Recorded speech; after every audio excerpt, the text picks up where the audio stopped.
Hi dear friends, welcome to our page. So இது பார்த்திங்க அப்படின்னா, ஒரு நாளில் 14 தொழிலாளர்கள் 42 அடுக்குகளை அமைக்கின்றனர் எனில் 23 தொழிலாளர்கள் எத்தனை அடுக்குகளை அமைப்பார்கள்? சரிங்களா? ஃபஸ்ட்டு வந்து பார்த்திங்க அப்படின்னா 14 லேபர் என்ன பண்ணுறாங்க அப்படின்னா 42 அடுக்களை வந்துட்டு அடுக்குறாங்க.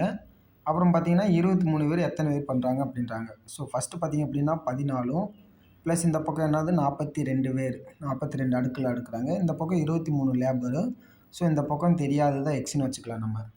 சரிங்களா? இதுக்கு வந்துட்டு நம்ம எந்த மாதிரி ஆன்சரை கண்டுபிடிக்கணும் அப்படின்னா, ஸோ கிராஸ் மல்டிப்ளிகேஷன் பண்ணோம் அப்படின்னா கண்டிப்பாக ஈஸியாக வந்துட்டு தெரிஞ்சுக்கலாம். சரிங்களா? அப்போ நம்ம என்ன பண்ணணும், 23 × 42 ப்ளஸ் 14 வகுத்து அப்படின்னா நம்மளுக்கான ஆன்சர் வந்து கிடைக்கும். சரிங்களா? ஸோ இதை வந்துட்டு அடி கொடுக்கலாமா? 1 7 7 7 14 6 7 42. ஸோ 2 2 2 6. அப்போ பார்த்திங்க அப்படின்னா 23 × 3. சரிங்களா? 23 × 3 என்ன வரும் ஆன்சர்? ஸோ 3 9. ஸோ பார்த்திங்க அப்படின்னா 6. சரிங்களா? ஸோ ஆன்சர் என்னது? 69. ஸோ இந்த மாதிரி டெஸ்ட்டை வந்துட்டு நீங்களும் வந்துட்டு ஈஸியாக போட்டு பார்க்குறதுக்கு நம்மளோட இந்த வீடியோ கீழே வந்துட்டு இந்த லிங்க் கொடுத்துருக்கேன். ஸோ நீங்களும் பார்த்திங்க அப்படின்னா இந்த டெஸ்ட்டை வந்துட்டு அட்டன் பண்ணி பார்த்துக்கலாம். ஸோ நன்றி.